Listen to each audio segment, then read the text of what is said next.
तो दोस्तों आज 23 अक्टूबर 2020 शुक्रवार का दिन हो चुका है। तो आइए फटाफट से बात कर लेते हैं आज के ताजा खबरों की और आज के बड़े खबरों की। दोस्तों आज की बड़ी खबरों में सीधे सरकार की तरफ से चीनी बीमारी की दवा को लेकर पूरे देश के लिए एक बड़ी खबर आई है। ताजा जानकारी के मुताबिक सरकार देश के हर व्यक्ति पर 500 रुपए का खर्च करने वाली है चीनी बीमारी की वैक्सीन के लिए, दवा के लिए। तो चीनी बीमारी की दवा को लेकर सरकार की तरफ से क्या ताजा अपडेट आया है, अभी हम आपको इसके बारे में बताएंगे। इसके अलावा आज की बड़ी खबरों में जीवन बीमा को लेकर बड़ी खबर आई है। सुप्रीम कोर्ट ने एक नया फैसला सुनाया है जीवन बीमा को लेकर। तो जिन भी लोगों ने जीवन बीमा करवा रखा है तो ये खबर उन लोगों के लिए बेहद ही महत्वपूर्ण है। इसके अलावा आज की बड़ी खबरों में सभी फोन चलाने वालों के लिए बड़ी खबर आई है। ताजा जानकारी के मुताबिक आपके फोन में एक ऐसा फीचर आने वाला है जिसकी मदद से आपको पहले ही पता चल जाएगा कि आपको कोई व्यक्ति अगर कॉल कर रहा है तो उसको क्या काम है, वो क्यों कॉल कर रहा है, यानी कि आपके कॉल उठाने से पहले ही आपको पता चल जाएगा। तो ये अद्भुत कारनामा कैसे होगा, इस फीचर का इस्तेमाल आप कैसे कर सकते हैं, अभी हम आपको इसके बारे में भी बताएंगे। इसके अलावा आज की बड़ी खबरों में इंडियन रेलवे की तरफ से दो बड़ी खबरें आई हैं। पहली खबर के मुताबिक बहुत सारी ट्रेनों को रद्द कर दिया गया है। दूसरी खबर के मुताबिक इंडियन रेलवे ने एक नई सर्विस शुरू की है। इसके अलावा आज की बड़ी खबरों में बिजली बिल को लेकर बड़ी खबर आई है। आने वाले दिनों में अब आपका बिजली बिल राशन की दुकान पर जमा होगा। इसके अलावा आज की बड़ी खबरों में लॉकडाउन को लेकर फिर से एक बड़ी खबर आई है। आने वाले दिनों में फिर से लॉकडाउन लग सकता है। तो ये लॉकडाउन कहां पर लग सकता है, अभी हम आपको इसके बारे में भी बताएंगे। इसके अलावा आज की बड़ी खबरों में ये खबर आई है कि 30 लाख लोगों को 2022 तक पक्का मकान दिया जाएगा। इसके अलावा ये भी खबर आई है कि 10 लाख युवाओं को रोजगार दिया जाएगा। साथ ही में ये भी खबर आई है कि गरीब लोगों का बिजली बिल पूरी तरीके से माफ कर दिया जाएगा। इसके अलावा ये भी खबर आई है कि जिन लोगों को नौकरी नहीं मिलेगी तो ऐसे लोगों को घर बैठे बिठाए 1500 रुपए दिया जाएगा बिल्कुल फ्री में। इसके अलावा जो विधवा महिलाएं हैं उन लोगों को भी 1000 रुपए की पेंशन दी जाएगी। तो दोस्तों आज की इस वीडियो में हम आपको इन्हीं सब महत्वपूर्ण खबरों के बारे में बताने वाले हैं। तो इसीलिए वीडियो को थोड़ा सा भी भगाए बिना ध्यान से आखिर तक देखें ताकि कोई भी जानकारी मिस ना हो। वीडियो में आगे जाने से पहले बस आपसे छोटी सी रिक्वेस्ट है कि आप इस वीडियो को लाइक कर दें, शेयर कर दें, क्योंकि आपका लाइक और शेयर करना ही हमारी मेहनत का फल होता है। तो आइए बिना देर किए चलते हैं सीधे आज की पहली बड़ी खबर की तरफ। और आज की पहली बड़ी खबर में सबसे पहले आपके लिए पेश है चीनी बीमारी का बिल्कुल ताजा अपडेट अपने भारत की तरफ से। जैसा कि आप देख सकते हैं अपनी स्क्रीन पर ptrnews.com की तरफ से चीनी बीमारी का बिल्कुल ताजा अपडेट आपके सामने है। ताजा मिली जानकारी के मुताबिक एक बार फिर से 54,000 से ज्यादा नए मामले सामने आए हैं चीनी बीमारी के। और इन नए मामलों के आने के बाद अब हमारे भारत में चीनी बीमारी के टोटल मरीजों की संख्या 77,59,640 हो गई है। आपको बता दें कि इन टोटल मरीजों में से अभी तक 1,17,336 लोगों की जान जा चुकी है। बीते रोज भी लगभग 24 घंटे में 600 से ज्यादा लोगों की जान गई है चीनी बीमारी से। लेकिन अच्छी बात ये रही कि बीते रोज लगभग 24 घंटे में 74,000 से ज्यादा लोग ठीक भी हुए हैं। ठीक होने वालों की टोटल संख्या 69,46,325 हो गई है, यानी कि इतने सारे लोग टोटल मरीजों में से ठीक हो चुके हैं। इसके अलावा अब जो लोग बचे हैं, जिन लोगों का अभी भी इलाज चल रहा है, तो उनकी संख्या अब हमारे भारत में 6,94,680 हो गई है। बात करेंगे आज के अगले बड़े खबर की, तो यहाँ जानिए आपको कैसे मिलेगी चीनी बीमारी की वैक्सीन यानी कि दवा। सरकार ने तैयार कर लिया है इसका खाका। एक व्यक्ति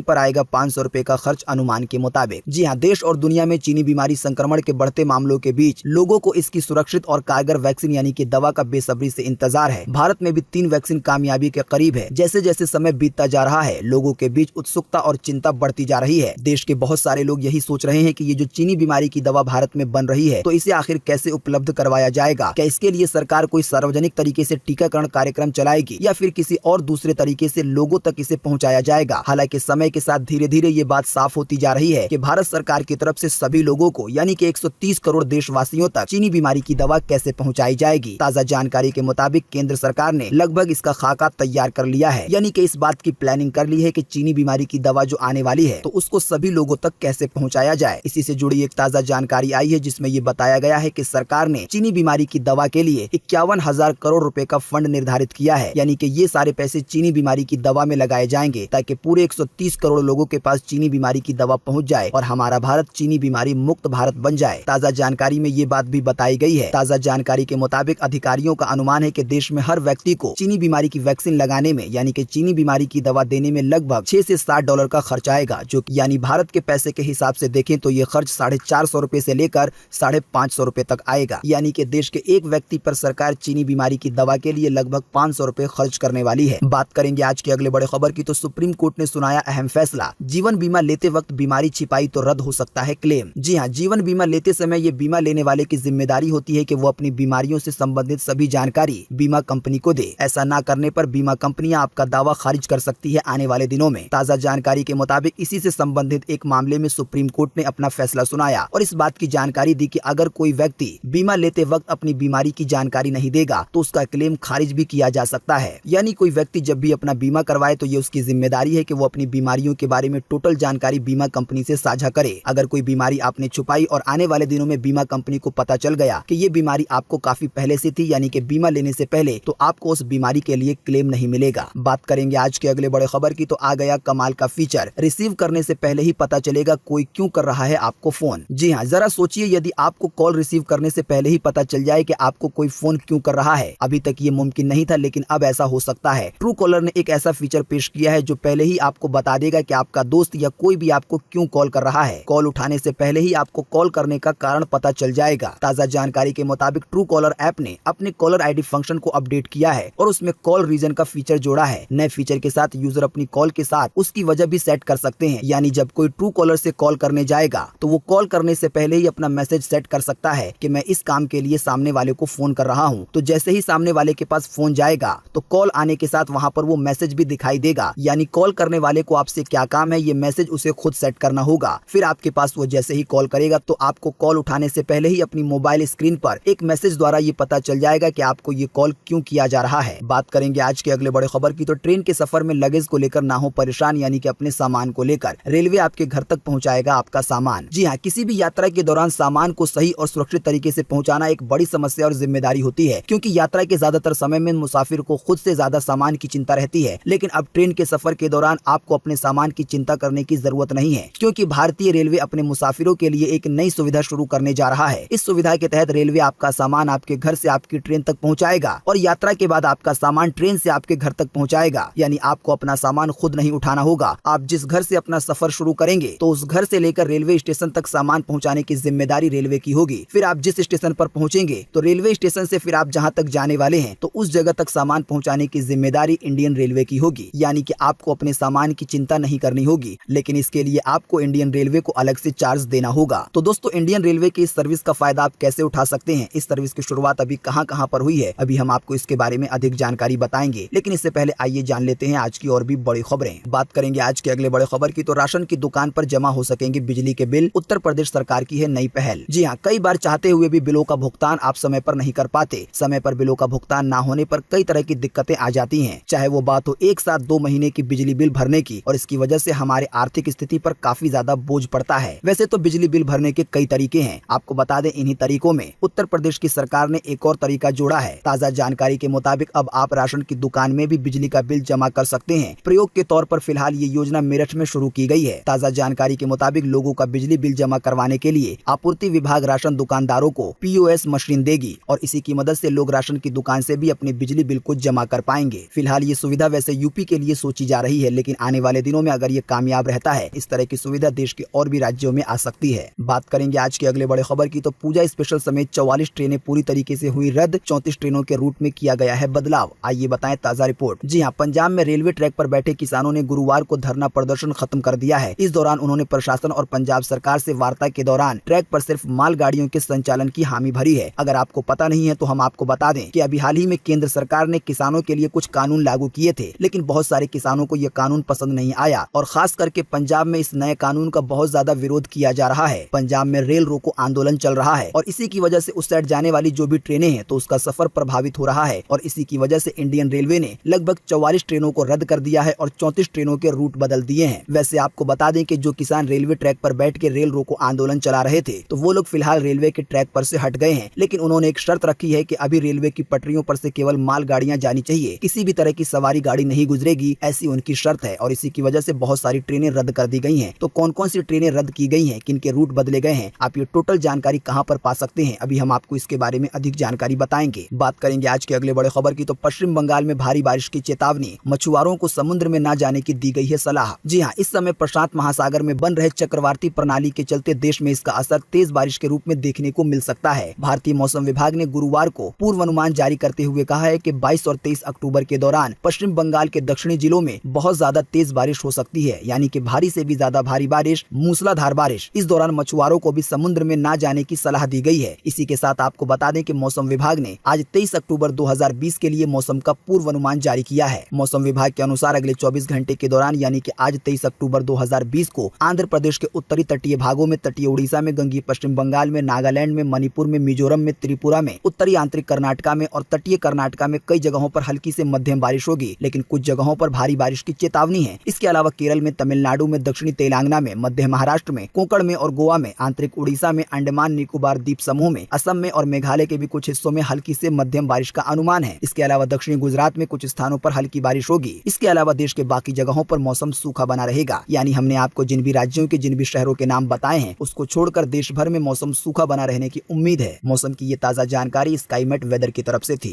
बात करेंगे आज के अगले बड़े खबर की, तो पेटीएम मॉल महा शॉपिंग फेस्टिवल सेल, मात्र 4,449 रुपए की शुरुआती कीमत पर मिलेंगे कंपनी के स्मार्टफोन। जी हाँ, पेटीएम मॉल ने इस नवरात्रि को ध्यान में रखते हुए महा शॉपिंग फेस्टिवल सेल की शुरुआत की है। इस सेल में विभिन्न प्रोडक्ट पर और एसेसरीज पर बेहतरीन छूट मिलने वाली है और कई तरह के कैशबैक मिलेंगे। ताजा जानकारी के मुताबिक पेटीएम ने सिटी बैंक के साथ टाई अप करते हुए क्रेडिट कार्ड और डेबिट कार्ड ट्रांजैक्शन में 3,000 रुपए तक के कैशबैक देने की घोषणा की है। पेटीएम मॉल में फ्लैश सेल का भी आयोजन होगा, जिसमें ग्राहकों को चुनिंदा प्रोडक्ट पर और मर्चेंडाइज में बेहतरीन डील और छूट मिलेंगी। ताजा जानकारी के मुताबिक सैमसंग, वीवो, ओप्पो जैसे ब्रांड के बेस्ट सेलिंग स्मार्टफोन को मात्र 4,499 रुपए की शुरुआती कीमत में उपलब्ध करवाया जाएगा। ज्यादा जानकारी के लिए आप पेटीएम मॉल ऐप को डाउनलोड करके देख सकते हैं। वहां पर जो भी ऑफर चल रहे होंगे आपको उसके बारे में पता चल जाएगा। बात करेंगे आज के अगले बड़े खबर की, तो चीनी बीमारी से परेशान हुए पाकिस्तान के प्रधानमंत्री इमरान खान, पाकिस्तान में दोबारा लॉकडाउन लगने की नौबत। जी हाँ, पाकिस्तान में वैश्विक महामारी चीनी बीमारी के चलते हालात बिगड़ते जा रहे हैं। पाकिस्तान के स्वास्थ्य अधिकारियों ने चेतावनी दी है कि यदि लोग सरकारी दिशा निर्देशों का उल्लंघन करना जारी रखते हैं तो कई शहरों में दोबारा लॉकडाउन लगाना पड़ सकता है। ताजा जानकारी के मुताबिक इसी की वजह से पाकिस्तानी प्रधानमंत्री इमरान खान की चिंता बढ़ गई है। ताजा जानकारी के मुताबिक आपको बता दें कि पाकिस्तान के कई शहरों में एक बार फिर से चीनी बीमारी के हालात बिगड़ने लगे हैं और इसी की वजह से वहां के स्वास्थ्य अधिकारियों ने इस बात की चेतावनी दी है कि एक बार फिर से कई शहरों में लॉकडाउन लगाना पड़ सकता है। बात करेंगे आज के अगले बड़े खबर की, तो नरेंद्र मोदी की आज बिहार में 3 रैलियां होंगी। पीएम मोदी ने बोला कि जनता के सामने रखूंगा एनडीए के विकास का एजेंडा। जी हां, बिहार विधानसभा चुनाव के सिलसिले में प्रधानमंत्री नरेंद्र मोदी की पहली रैली आज शुक्रवार को 11:30 बजे सासाराम में और इसके बाद गया में और भागलपुर में होगी। पहले दिन 3 अलग अलग चुनावी रैलियों के जरिए प्रधानमंत्री करीब 6.25 लाख लोगों को वर्चुअल माध्यम से संबोधित करेंगे। यानी कि पीएम मोदी लोगों के बीच में नहीं होंगे, जबकि 3 सभाओं में अलग अलग जगहों पर प्रधानमंत्री नरेंद्र मोदी 90,000 लोगों में मौजूद रहेंगे। बिहार में अपने कार्यक्रम को लेकर पीएम ने गुरुवार को एक ट्वीट भी किया। पीएम मोदी ने अपने ट्विटर पर बीते रोज लिखा कि कल बिहार के अपने भाइयों और बहनों के बीच रहने का अवसर मिलेगा। सासाराम, गया और भागलपुर में रैलियों को संबोधित करूंगा। पीएम मोदी ने आगे कहा कि इस दौरान एनडीए के विकास के एजेंडे को जनता जनार्दन के सामने रखूंगा और उनसे अपने गठबंधन के लिए आशीर्वाद मांगूंगा, यानी कि वोट मांगूंगा। दोस्तों, अगर आपको पता नहीं है तो हम आपको बता दें कि 28 अक्टूबर 2020 से बिहार के अंदर विधानसभा के चुनाव शुरू होने वाले हैं और इसी की वजह से प्रधानमंत्री की तरफ से ये रैलियां की जाएंगी। इसके अलावा आपको बता दें जो बिहार की दूसरी पार्टियां हैं वो भी अपने काम में जोरों शोर से लगी हुई हैं। ताजा जानकारी के मुताबिक तीनों पार्टियों की तरफ से, यानी कि बीजेपी पार्टी की तरफ से, कांग्रेस पार्टी की तरफ से और जो महागठबंधन वाली पार्टी है उसकी तरफ से भी घोषणा पत्र जारी कर दिया गया है। यानी कि इन तीनों ही पार्टियों की तरफ से ये बताया गया है कि वो लोग अगर चुनाव जीत लेंगे तो ये लोगों को क्या क्या फायदे देंगे। पहले बात करेंगे भाजपा के, यानी कि बीजेपी के घोषणा पत्र की। बीजेपी के घोषणा पत्र में लिखा हुआ है कि वो सभी लोगों को बिल्कुल मुफ्त में चीनी बीमारी की दवा दिलवाएंगे। इसके अलावा बिहार में 3 लाख नए टीचरों की भर्ती की जाएगी। इसके अलावा 19 लाख लोगों को नौकरी दी जाएगी और 30 लाख लोगों को 2022 तक पक्का मकान दिया जाएगा। इसके अलावा जो महागठबंधन वाली पार्टी है उसने कहा है कि 10 लाख युवाओं को रोजगार देगा और पलायन रोकने के लिए काम करेगा ताकि लोगों को वहां से बाहर न जाना पड़े। साथ ही में कांग्रेस ने अपने घोषणा पत्र में बड़े बड़े दावे किए हैं। कांग्रेस ने अपने घोषणा पत्र में लिखा है कि बिहार में सत्ता आने पर किसानों का कर्ज माफ कर दिया जाएगा, गरीबों का बिजली बिल पूरी तरीके से माफ होगा, जिन लोगों को नौकरी नहीं मिलेगी उन्हें हर महीने घर बैठे बिठाए 1500 रुपए दिए जाएंगे, जो विधवा महिलाएं हैं उन्हें 1000 रुपए की पेंशन दी जाएगी, किसानों को सही फसल का सही मूल्य दिलवाने का वादा किया गया है। तो दोस्तों, तीनों ही पार्टियों ने बड़े बड़े वादे किए हैं। अब देखना यह है कि कौन सी पार्टी चुनाव जीतती है और चुनाव जीतने के बाद किस हद तक अपने वादों को पूरा करती है। अगली खबर में आगे बढ़ने से पहले जो आज का हमारा बड़ा सवाल है, जो आज का हमारा बड़ा सर्वे है, वो इसी खबर से जुड़ा हुआ है। अपनी पर्सनल राय के हिसाब से अपना जवाब इसी वीडियो के नीचे कमेंट बॉक्स में लिखें और साथ में ये भी बताएं कि जो भी घोषणा पत्र में बातें की गई हैं राजनीतिक पार्टियों की तरफ से, तो क्या ये बातें पूरी की जाएंगी आपके पर्सनल राय के हिसाब से और आपके एक्सपीरियंस के हिसाब से। तो फटाफट से अपना जवाब इसी वीडियो के नीचे कमेंट बॉक्स में जरूर लिखें। आपके दिए हुए जवाब से बहुत कुछ पता चलता है और आपका ये जवाब हजारों लोगों तक नहीं बल्कि लाखों लोगों तक पहुंचता है। बात करेंगे आज के अगले बड़े खबर की, तो पबजी भारत में जल्द करेगा वापसी। भारतीय ऑफिस के लिए निकाली है वैकेंसी पबजी कंपनी ने। जी हाँ, पबजी मोबाइल की भारत में जल्द वापसी होने वाली है। ऐसा इसलिए कहा जा रहा है क्योंकि पबजी कॉर्पोरेशन ने भारत के लिए वैकेंसी निकाली है। पबजी कॉर्पोरेशन ने ने लिंक्डइन पर कॉर्पोरेट डेवलपमेंट डिवीजन मैनेजर के पद के लिए पोस्ट किया है। इस जॉब के लिए 5 साल का अनुभव मांगा गया है। यानी कि पबजी कंपनी ने भारत के अंदर के लिए भर्ती निकाली है और इससे ये साफ जाहिर होता है कि आने वाले दिनों में जो पबजी मोबाइल गेम है इसकी वापसी होने वाली है। बात करेंगे आज के अगले बड़े खबर की, तो मास्क नहीं पहनने वाले इस वीडियो को एक बार जरूर देखें। वीडियो देखकर दंग रह जाएंगे आप। जी हाँ, अगर आप मास्क पहनते हैं तो ये बहुत अच्छी बात है, लेकिन अगर आप मास्क नहीं पहनते तो एक ऐसा वीडियो आया है जो कि आपको जरूर देखना चाहिए। जो भी कोई इस वीडियो को देख रहा है तो वो चौंक जा रहा है। मास्क को लेकर ये एक बड़ा ही अद्भुत वीडियो सोशल मीडिया पर वायरल हो रहा है। हम आपको इसी वीडियो के नीचे डिस्क्रिप्शन में एक लिंक देंगे जिस पर आप क्लिक करके उस वीडियो को देख पाएंगे। आपको बता दें, इस वीडियो को डॉक्टर अरविंदर सिंह ने भी साझा किया है। तो मास्क को लेकर ऐसा कौन सा अद्भुत वीडियो सामने आया है, मास्क के इस वीडियो में आखिर ऐसा क्या दिखाया गया है कि लोग देखकर चौंक जा रहे हैं, ये तो आपको वीडियो देखने के बाद ही पता चलेगा। लेकिन उस वीडियो को देखने से पहले देख लीजिए आज की और भी बड़ी खबरें। बात करेंगे आज के अगले बड़े खबर की, तो अब भारत में आ सकेंगे विदेशी नागरिक। केंद्र सरकार ने दे दी है अनुमति, लेकिन कुछ लोगों पर अभी भी है रोक। जी हाँ, सरकार ने 8 महीने के बाद गुरुवार को चुनिंदा कैटेगरी को छोड़कर सभी प्रकार के वीजा को बहाल करने का फैसला लिया है। चीनी बीमारी महामारी की रोकथाम के लिए देश भर में लागू किए गए लॉकडाउन के चलते सरकार ने सभी प्रकार के वीजा को निलंबित कर दिया था, लेकिन अब आने वाले दिनों में विदेशी नागरिक हमारे देश में आ सकेंगे। ताजा जानकारी के मुताबिक गृह मंत्रालय ने इस बात की घोषणा की है कि इलेक्ट्रॉनिक वीजा, पर्यटक वीजा और चिकित्सा वीजा को छोड़कर बाकी जो भी वीजा है उसको तत्काल प्रभाव से बहाल किया जा रहा है, यानी कि ऐसे लोग भारत में आ सकते हैं। बात करेंगे आज के अगले बड़े खबर की, तो डिजिटल पेमेंट में बड़े बदलाव की तैयारी में आरबीआई। मार्च 2022 तक लागू करना होगा ये नियम। जी हाँ, भारतीय रिजर्व बैंक ने गुरुवार को कहा कि सभी पेमेंट ऑपरेटर को मार्च 2022 तक इंटरऑपरेबल क्विक रिस्पॉन्ड कोड यानी कि क्यूआर कोड को अपनाना होगा। आरबीआई के इस आदेश का मतलब है कि पेमेंट सिस्टम ऑपरेटर्स को ऐसे क्यूआर कोड सिस्टम में शिफ्ट करना होगा जो दूसरे पेमेंट ऑपरेटर द्वारा भी स्कैन किया जा सके। यानी आने वाले दिनों में जहां पर भी ऑनलाइन तरीके से पेमेंट एक्सेप्ट किया जाता है तो वहां पर एक ऐसा क्यूआर कोड होना चाहिए स्कैन करने के लिए, जो कि सभी पेमेंट ऑपरेटर के सिस्टम के जरिए स्कैन हो जाना चाहिए। चाहे आप फोन पे चलाएं, गूगल पे चलाएं, अमेजोन पे चलाएं, अगर कहीं पर ऑनलाइन पेमेंट एक्सेप्ट किया जाता है तो मार्च 2022 तक उन्हें एक क्यूआर कोड रखना ही होगा, और वो क्यूआर कोड ऐसा होना चाहिए जो कि सभी तरह के ऐप से स्कैन हो सके और पेमेंट बिल्कुल आसानी से हो सके। बात करेंगे आज के अगले बड़े खबर की, तो देखें वीडियो, जब कांटे में मछली की जगह फंस गया मगरमच्छ। जी हाँ, जरा आप सोचिए कि अगर कोई मछली पकड़ने के लिए कांटा नदी में डालता है, लेकिन मछली के बदले अगर कांटे में मगरमच्छ फंस जाए तो जो मछली पकड़ने वाला व्यक्ति है उसका क्या होगा। आपको बता दें, ऐसा ही एक वीडियो सोशल मीडिया पर वायरल हो रहा है। एक व्यक्ति मछली पकड़ने के लिए कांटा नदी में डालता है, लेकिन उसके कांटे में मगरमच्छ फंस जाता है। आगे क्या होता है इसके लिए आप खुद भी वीडियो देख सकते हैं। उस वीडियो का लिंक भी आपको इसी वीडियो के नीचे डिस्क्रिप्शन में मिलेगा। इसके अलावा हम आपको इसी वीडियो के नीचे डिस्क्रिप्शन में एक और लिंक देंगे जिस पर आप क्लिक करके जान पाएंगे कि इंडियन रेलवे ने कौन कौन सी ट्रेनों को कैंसिल कर दिया है और कौन कौन सी ट्रेनों के रूट बदल दिए हैं। तो अगर आप रेलवे से सफर करने वाले हैं आने वाले दिनों में तो आप उस लिस्ट को एक बार जरूर देख लें। इसके अलावा हम आपको इसी वीडियो के नीचे डिस्क्रिप्शन में एक और लिंक देंगे जिस पर आप क्लिक करके